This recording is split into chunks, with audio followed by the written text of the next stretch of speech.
भारत मुकाबला पाकिस्तान एक बार फिर इस सैटरडे को। क्या एक बार फिर इंडियन बैट्समैन तैयार है माजी की तरह पाकिस्तानी बॉलर्स को की धुनाई करने के लिए, या फिर पाकिस्तानी फास्ट बॉलर्स हो या स्पिनर्स हो एक नई स्ट्रेटेजी के साथ मैदान में उतरेंगे और इंडियन बैट्समैन को फटाफट आउट करके पवेलियन भेजेंगे। सवाल ये है कि क्या पाकिस्तान एशिया कप की गलतियों से सीख के मैदान में उतरेगा या फिर वही गलतियां दोबारा दोहराएगा। एशिया कप जब शुरू होने वाला था तो उस वक्त ये बात हो रही थी कि पाकिस्तानी बॉलर्स इतने खतरनाक हैं कि इंडियन बैटर्स उनके सामने ढेर हो सकते हैं, लेकिन वो गलत साबित किया और इंडियन बैटर्स ने, खासतौर पे रोहित शर्मा हो, ईशान किशन और KL राहुल और विराट कोहली, इन्होंने तो बाकायदा भरपूर किस्म की धुनाई की थी। ऐसा कहते हैं रगड़ रगड़ के पाकिस्तानी बॉलर्स की को पीटा था। लेकिन अब हालात बदल जाएंगे, एशिया कप बाजी हो जाएगा। आने वाला मैच एक नई उम्मीद के साथ, एक नई ताकत के साथ, एक नई स्ट्रेटेजी के साथ पाकिस्तानी टीम उतरेगी। 7-1 का शायद रेशो है, मुझे एग्जैक्ट याद नहीं है, लेकिन 8-1 होगा या 7-2 होगा, ये आने वाला वक्त बताएगा। लेकिन इस वक्त जो फॉर्म लगी हुई है और जो ऑन पेपर के साथ साथ रिकॉर्ड चल रहा है, एशिया कप को हटा के मैं बात कर रहा हूँ, वर्ल्ड कप भी को सामने रखें, तो इस वक्त इंडियन टीम को एज हासिल है। बैटिंग हो, बॉलिंग हो, फील्डिंग हो, ऑलराउंडर कैटेगरी हो, इंडिया इस वक्त पाकिस्तान से हर सतह पे, हर डिपार्टमेंट पे एज हासिल है। लेकिन ये क्रिकेट है, क्रिकेट में डे पर डिपेंड करता है, कौन किस टाइम किस तरह परफॉर्म करता है वो इम्पोर्टेंट होता है। रिकॉर्ड्स अपनी जगह, पोजीशन अपनी जगह, हर टीम के प्लेयर्स का कैलिबर अपनी जगह, लेकिन जो ग्राउंड पे उस दिन ऑन टाइम अच्छी परफॉर्मेंस देगा वही इस मैच को लेकर आगे चला जाएगा। मसला ये है कि दोनों टीमें दो दो मैचेस जीत के आगे आएंगी खिलाड़ी फॉर्म में। पाकिस्तान के सिर्फ प्रॉब्लम है कि पाकिस्तान के जो ओपनर्स हैं वो उनमें से एक की फॉर्म लग गई है, यानी कि अब्दुल्ला शफीक ने सेंचुरी मारी हुई है, इमाम फॉर्म में नहीं। लेकिन इंडिया के पास जो टॉप 5 और 6 हैं वो सारे के सारे फॉर्म में। रोहित शर्मा, ईशान किशन, शुभमन गिल की वापसी होती है डेंगी के बाद या नहीं वो पता नहीं, लेकिन विराट कोहली है, KL राहुल है, ये सब, हार्दिक पांड्या, ये सब लोग बहुत बुरी अच्छी तरीके की फॉर्म में। रही बॉलिंग की बात, बुमराह बहुत अच्छी बॉलिंग कर रहे हैं और लास्ट 2 मैचेस में उन्होंने जिस तरह की बॉलिंग की है वो बहुत खतरनाक बॉलिंग की उन्होंने। सिराज, हालांकि वो अफगानिस्तान के खिलाफ बहुत महंगे साबित हुए थे, लेकिन सिराज एक अच्छे बॉलर पाकिस्तान के अगेंस्ट साबित हो जाएंगे।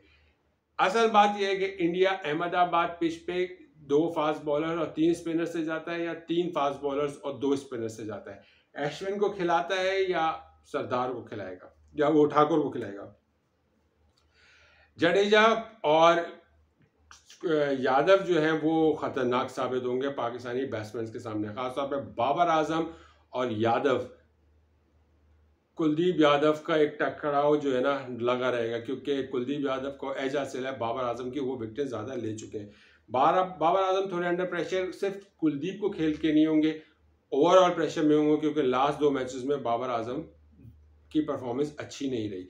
इसी तरह इमाम भी थोड़े बैकफुट पे नजर आएंगे, उनको फॉर्म में आना पड़ेगा, क्योंकि इमाम 16 रन भी नहीं बना सके। अगर लास्ट 8 मैचेस में देखा जाए तो इमाम 16 रन भी नहीं बना सके इन लास्ट 8 मैचेस में। तो मुझे लगता है कि इमाम को खिलाना चाहिए या फ़खर जमान को खिलाना चाहिए, ये टीम मैनेजमेंट का मैटर है। मुझे दोनों एक ही तरह के कैलिबर लगते हैं। मुझसे अगर कोई सवाल पूछे तो मुझे तो ये दोनों ही 11 में नज़र ही नहीं आते। अब टीम मैनेजमेंट कैसे उनको लेके आई है वो उनकी मर्जी है। मिडल ऑर्डर हमारा थोड़ा सा रिजवान की परफॉर्मेंस के बाद और सऊद शकील के आने के बाद थोड़ा तगड़ा है, लेकिन जो लोअर मिडल ऑर्डर है ना, चाहे इफ्तिखार हो जाए, चाहे नवाज हो जाए, चाहे शादाब हो जाए, ये बिल्कुल फॉर्म में नहीं है और बहुत ही एक कंसर्न है, सीरियस कंसर्न है इनकी परफॉर्मेंस को लेके। इस बॉलिंग डिपार्टमेंट, अगर जैसे मैंने अभी आपके सामने कुलदीप यादव और जडेजा के नाम लिया, वो उन दोनों का अगर को सामना रखा जाए, कंपेयर किया जाए नवाज और शादाब से, तो ये दोनों की जो भी विकेटें हासिल की हुई हैं, शादाब और नवाज तो दूर दूर तक इन दोनों के सामने नहीं है। जडेजा की अब अलग विकेट्स नजर आ रही है वर्ल्ड कप में से, वर्ल्ड कप के बारे में बात कर रहा हूँ, यही वर्ल्ड कप के बारे में, और कुलदीप यादव की भी। ना नवाज की है ना शादाब की है। ये भी तो इस लेवल पे भी एज उन्हीं को हासिल है।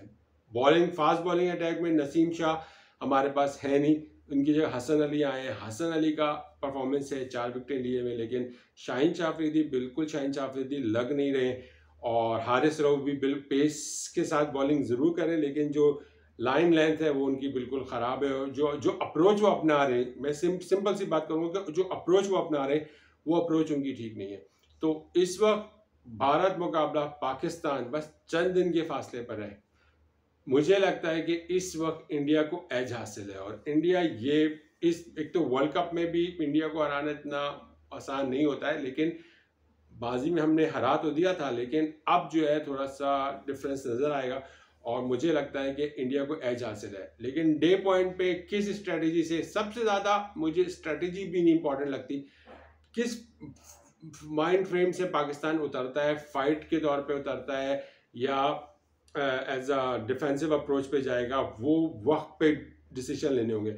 एज अ फाइटर के तौर पे अगर आप फाइट करेंगे ही, चाहे आपको दूसरी तरफ से मार ही ना पड़ी हो, आपने अटैक नहीं किया और आप डिफेंसिव मोड पे, रन बचाने के मोड पे चले गए, तो फिर इंडिया आपको नहीं बख्शेगा। वो अपने ग्राउंड में IPL का मास्टर है, वो धो धो के मारेगा। उन्होंने ऑस्ट्रेलिया को नहीं बख्शा, उन्होंने साउथ अफ्रीका को नहीं बख्शना, तो पाकिस्तान उनके सामने कुछ नहीं है। अगर पाकिस्तान ने ये मैच जीतना है तो सिवाय 3 चीज़ वर्ड है, अटैक, अटैक और अटैक। अदरवाइज पाकिस्तान का इंडिया से जीतना बिल्कुल नामुमकिन है। अपनी राय का इजहार कीजिएगा। अगली वीडियो तक के लिए अपना इजाज़त दीजिएगा। अपना ख्याल रखिएगा। अल्लाह हाफिज़।